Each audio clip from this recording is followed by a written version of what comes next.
You kind of brought that with you even after retiring. That's what you missed the most. Yeah. Yeah. Is just Yeah. One of the things I told the Navy chief at SAMS today was that I wish that I had known then what I know now, because I would have been a much better officer. But that's impossible, because I had to learn the lessons that I learned then to be where I am today. I gotta say, you definitely have a lot of lessons that you give off to other people, because I never, when you called me out and you told me what I needed to hear, Yeah, I never gave up on trying to reconnect with Al. I was like, no, there's a lesson here. I always think, I was like, there's a lesson to be learned. Well, and that was to be learned, and you need to absorb it. And I was aware of that going into that conversation, and it was just, okay, I've got to be honest, but B, man, I really don't want to lose you. And I was so afraid after you hung up I was thinking, oh man, this is the last time I'm ever going to get to talk to Manny. And I was heartbroken about it. And you know, when you called me back the next time, it was just, oh, okay, thank you, Lord. And literally, but you need to do what's a lesson in life, right, and you need to do what's right. You need, and it's normally not easier. Courage. It's not, you know, and it's kind of like John Kennedy said, you know, we're going to the moon not because it's the easy thing to do. You know, that speech when he was inaugurating you know, to take us to the moon, and we got there, you know, within the decade. But it's, you know, no, we don't do it because it's the easy thing to do. We do it because it's the right thing to do. Right thing to do. Yeah. That right there, it's the right thing to do. Yeah. You told me when I was going through those courses and I was reaching out for advice, is that you never got thanked for doing the right thing. You actually had the opposite. Yeah. People don't like you. People don't see. Yeah. I got that quite a bit when I was teaching. There was one of the teachers. There was a section in the history book about Vietnam, and students would, because they knew I was a Vietnam era soldier, they would come down and they would want me to tell them about Vietnam, and I was telling them a lot of things about Vietnam. I mean, how many years did Vietnam go on? You know, from 1959 to 1975, you know, and there were 58,163 soldiers that were killed in that period of time, and on and on. But it's a matter of, we weren't allowed to win that war. That's the bottom line on it. And I remember one of the history teachers coming down and saying that she didn't want me to talk to her students about Vietnam anymore. And it was just, not going to do that. You know, nope. Speaking from the person that was there, they don't want you to talk about it. Yeah. You know, and that was, my defense was, I lived this period of time. I was alive during this period of time. You weren't. Which of us understands that period of time better? Oh, that would be me. And but one of the things that I really enjoy about being in Western Kentucky is that I'm much more respected as a veteran here than I was in Oregon. Yeah. And it's, you served. Yeah. And simple as that. Yeah. And it's a matter of, I actually encountered a fair amount of disrespect in Oregon, and it surprised me, but it's also a matter of not putting up with that. That's a bunch of nonsense. Move away. Yeah. There's something really about just having. I actually find it really interesting, because I would encourage Milo and Lonnie. I love the experience that I've learned being in the military, and I love what they've taught me. And I even brought this up the other day to Mr. Hughes. It's that I really think that commander that fired me, I really think that experiences that I went through, and you don't get that kind of Yeah. tough love on the outside. And I think that's going to be my heart. Maybe it won't, but that will be the hardest thing to realize, is that people don't take criticism, and people don't want criticism, and people No, feel that they're the entitlement or whatever, right. whatever that is. Well, they've gotten all these Whatever. participation trophies, and they think that it's like, I quit teaching out at Western Oregon University because they wanted me to give grades that students hadn't earned. Well, that's moral, ethically, Ethically wrong. Wrong. Not going to do that. And I just walked away from them. And it's just a matter of, okay,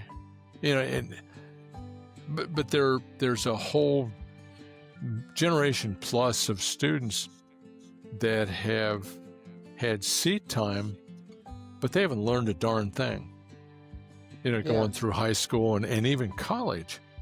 And it's just, wow, that's beyond awful. It's not just a waste of time, it's a waste of money, but it's a waste of that student's life. And the lesson for them was, you just get into a seat and you sit there and you get, promoted on and passed on. And it's just, no, it doesn't work that way. That's not real life. No, you get promoted be. because you've done a good job. And yeah. I think that's the one good thing that they do well, is not all the ways, but eventually you kind of realize that in life. Yeah. I am so looking forward to this trip to DC. So we were getting the dates, and we're going to send you those dates. I'm looking forward to it too. I mentioned we were so. What? I mentioned it to Sue, and she turned and smiled at me, and she said, "I'm ready to go." Let's go.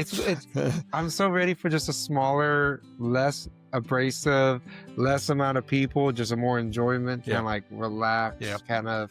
When because you had there is so much to see around Washington D.C. We've never been. You actually would be the one having to tell us. Oh. We would have to bug you guys for an itinerary. We've never been. Well, it would be beautiful to see the scenes. One of the things we will do, because there are a number of things that I always do when I get to Washington, D.C.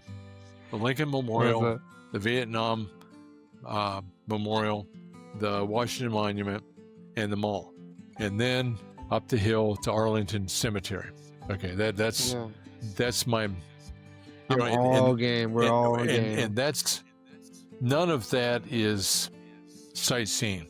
All of that is to render respect in appropriate places. Lincoln Memorial because of Abraham Lincoln. The Vietnam Memorial because there are people on that wall that I knew. The Washington Monument because he was the first and one of the best presidents that we've had. Arlington because of all of the troops that gave their lives. It's just, okay, I will go, respect them one more time.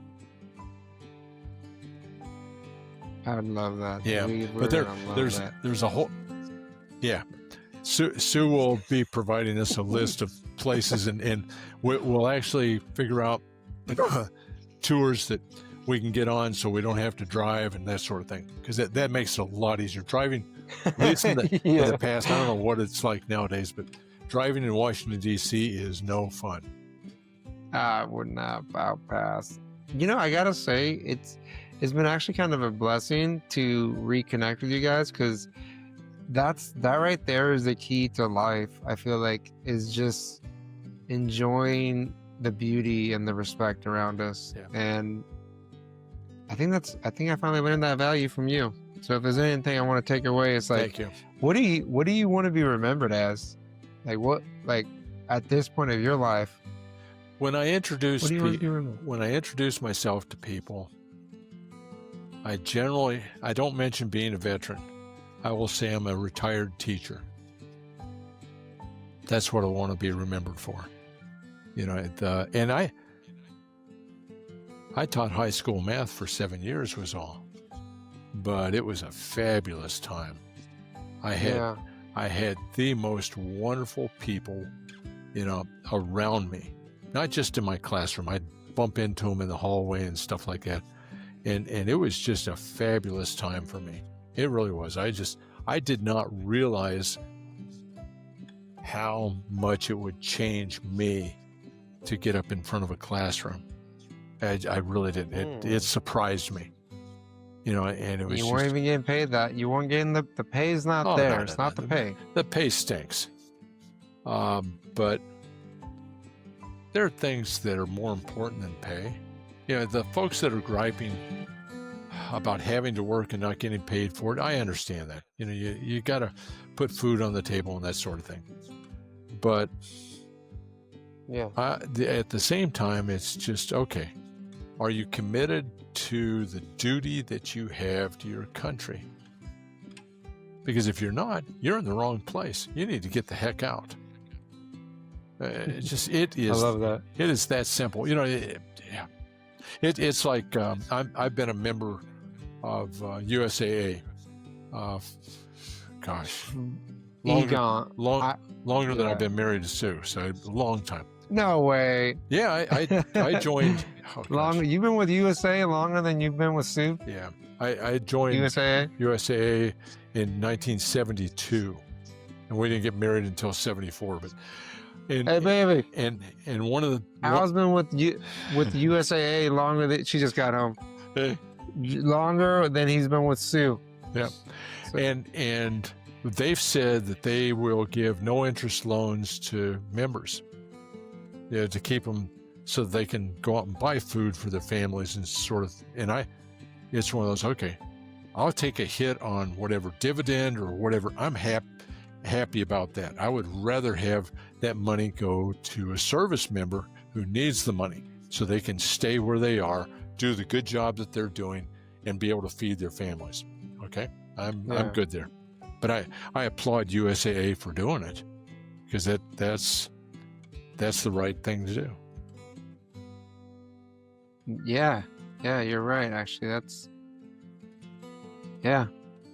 is the right thing to do. The other thing I hope that this does is that service members that need food will go find a church closet, kitchen, and because they're all over the place, and you just go in and you say, I need food, and they'll put a box of food together and they'll give it to you. No strings attached. You don't have to come to church on Sunday or anything like that. Just here's the food, bless you. And because one of my concerns with present day America is that we have all of these service oriented things coming from state and federal governments. Wasn't supposed to be that way. That was supposed to come from the local church. I hear her. Say hey to her for me. She love you. Says love you.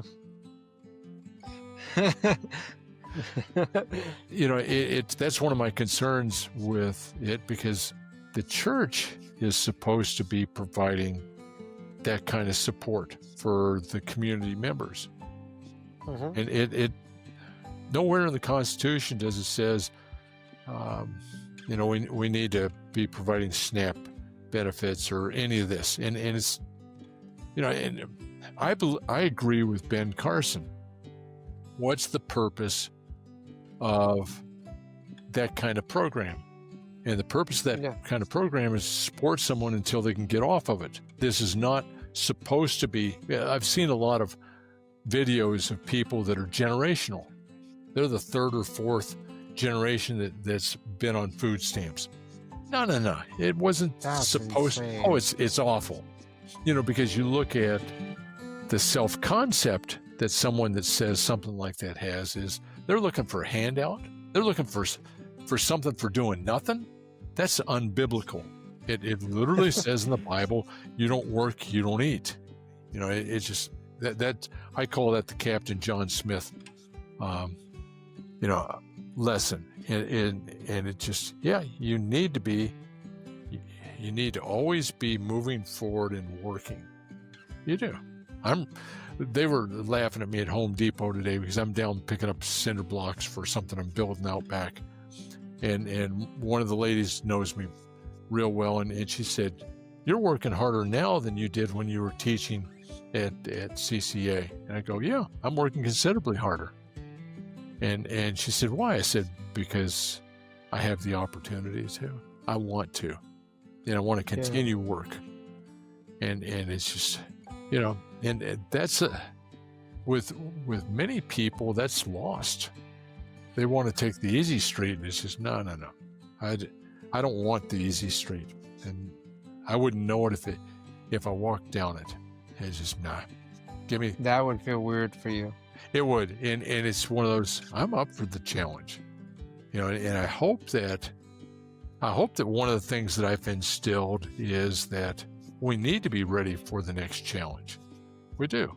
Because it's going to come to us whether we're ready or not. And it's easier if you have some preparedness for that challenge. Next PT test you take, if you didn't work out between now and then, which I know, yeah, but I haven't took a break yet. I've been working on it every day. That's right. Not one day. And you're going to be ready for the next PT test. Actually, you're going to go out and max it. Okay, I'm happy. But there are a lot of people that sit in cubicles all day long and have that much, energy expenditure, and they're going to go out on the next PT test and they're going to sweat like crazy. And they may or may not pass the PT test. And in today's environment, that's not a good place to be, because you're likely to, find the door opening and somebody putting their boot up your butt saying, "Get out." And yep, that's the way that they're going. That is. And it's the other part of it is you need to be able to read whatever you call them, the right handwriting on the wall or the tea leaves or whatever. You need to be able to connect the dots and say, this is where my boss is headed. Okay, I need to get in line with that right now and put together a plan or however you organize your life and say, okay, here's where I need to be. It's like you want to become an officer. Okay, you're working on getting that undergraduate degree. Excellent, because there are all of those officers that have been commissioned that have not gotten an undergraduate degree. Guess who gets promoted faster? Without a undergraduate degree or with a graduate degree? Oh, that would be with the graduate degree 95% of the time. Because it shows more than just being smart. It shows that you've had the dedication and the determination and that you've put yourself through that very tight ring in order to achieve that. And that's, plus you learn stuff. I mean, that's the beauty of it, though. It is. And you want to challenge yourself. It's just, okay, what's the next difficult thing I can do? Okay. Yeah, let's go do it. It's just the big turnaround point in my life for me was that I decided that I wanted to go to airborne school and ranger school. And I graduated from high school at 95 pounds at 6 feet tall. I was about that big around. And I was puny, and I got bullied and all kinds of other stuff. But it's a matter of, I decided to do that, and I stepped back from that. And I had, at that point, I had about 2 years to prepare for it. And so I started getting up every morning at 5 o'clock and going out and running 5 miles every single morning. I took judo, and I took karate, and I took swimming, and then I took life saving, and on, just doing all this physical stuff. And so by the time I was in ranger school, I was a strong swimmer. My ranger buddy was a weak swimmer, and there was a reason for that, because I could haul him around with me. Yeah. But it's just a matter, and that was pivotal for my life, because I was able to build up my self-confidence, become proud of myself, and to move forward from there. Prior to that, no, not at all. So many chain of events that caused so many great things. Yeah. All started from that convenience store. Yeah. There's many more. You know, and yeah, I always wondered why. I spent 7.5 years in a doctoral program at Oregon State. 7.5 years. Most students complete their doctorate in 3. And I wasn't successful at all. And it took me more than a decade to realize that here's why. And it was that first morning at Judson when I'm standing there as a student teacher with all these students milling around me, and I step up in front of them and I go, here's the lesson of the day. Yeah. And it was just, okay, that's why I wasn't successful at the PhD program, because I never would have had that opportunity, never would have taken that opportunity if I gotten the PhD. I would have stayed in colleges, and taught strictly in colleges. I never would have. Wow. Yeah. And that wasn't the path I was supposed to go down. My path was supposed to be dealing with all of the low math students at Sprague. And not all of my students were low math students, but a high percentage of them were. I remember the counselors would be 2-3 weeks into the term at school, and the counselor would come up to my door with a student in tow, and they would start with, Mr. Lake, you're so good with these students. And it was just, I'm getting another one, but they would ask me, will you take this other student? I go, sure. And they mentioned to me right before I left there that, why? They asked me that, and I said, because that student needs me. They need to be with me, because they need the rigor in my classroom, they need the structure in my classroom, and they need to get pumped up to, not on the math, but their self-confidence, build them up as a person. And that was my reason for being there. The math was secondary. Just the simple thing of telling your kid I love you, or telling somebody good job. Yeah. Goes a lot further than you even realize. Yeah, it does. Because there's an awful lot in being an officer and a teacher as there is in parenting. One of the things that surprised me was when we would have parent-teacher conferences is that I'm not talking to the students, I'm talking to the parents. I'm doing more parent counseling than I am student counseling, much more. And the parents would have real questions for me. How do I do this? I sat down with a student and his mom, single parent home, and he started criticizing her in front of me, and I stopped him. I said, stop that.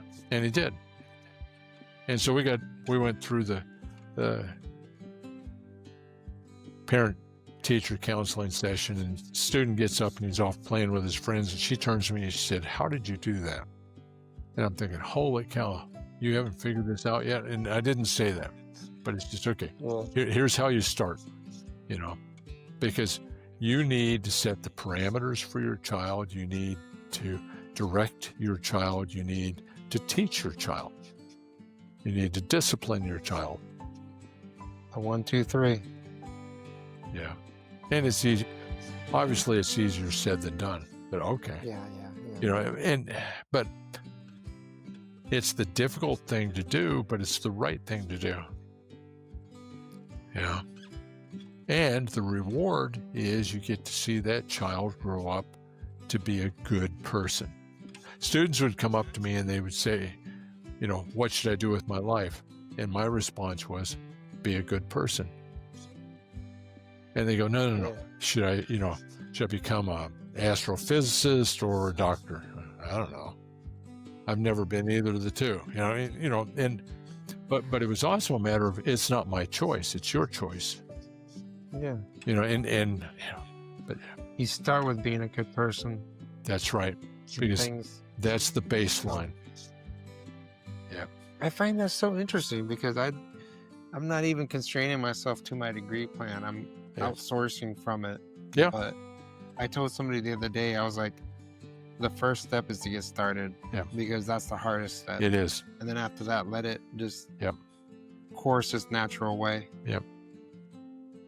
Yeah, I worked Yeah.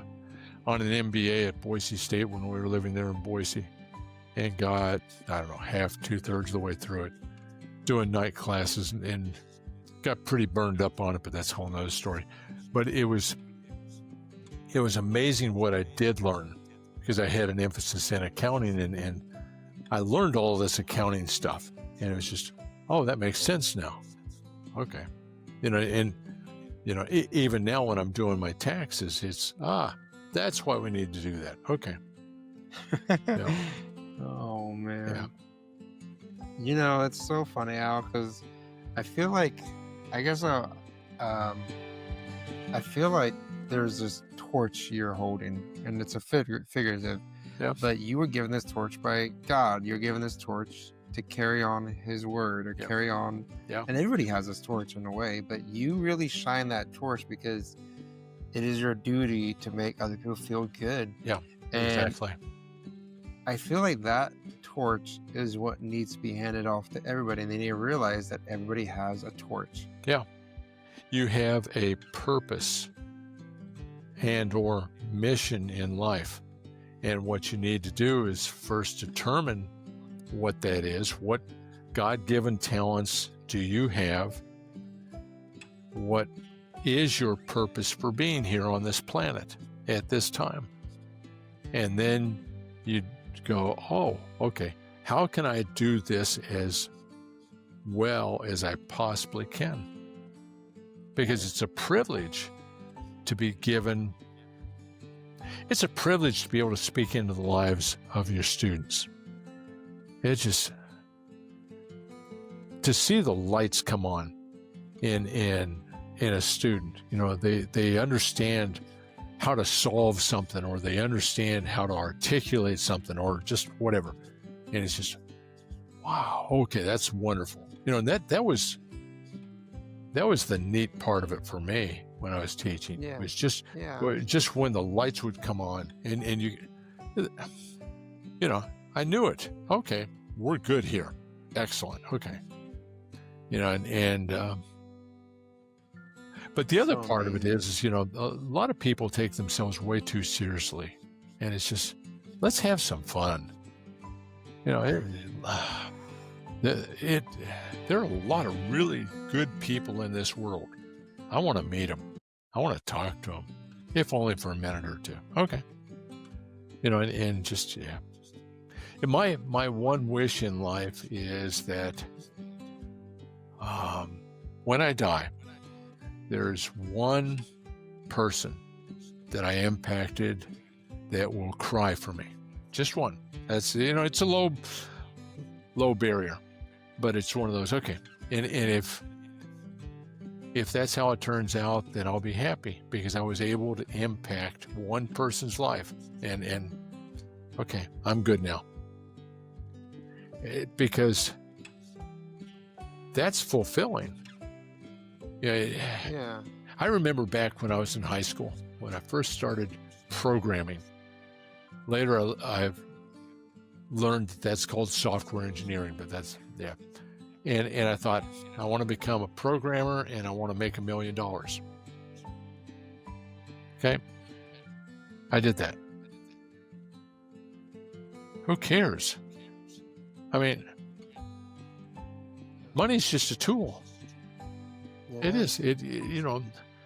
I got money. Oh, I can go buy that hot rod, and fix it up. It's a neat truck. Okay. But that's all it is. It's just a tool.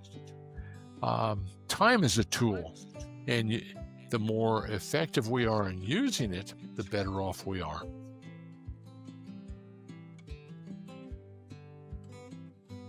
But Yeah. yeah. Yeah, it's so funny you bring that up, because everything is expandable, but people are not. Right. and the lives and the impacts you create and the memories you create, or even just going further than that. People will never forget the way that you made them feel. Right. And so your impact is Yeah. more crucial than just a tool. I find it so interesting because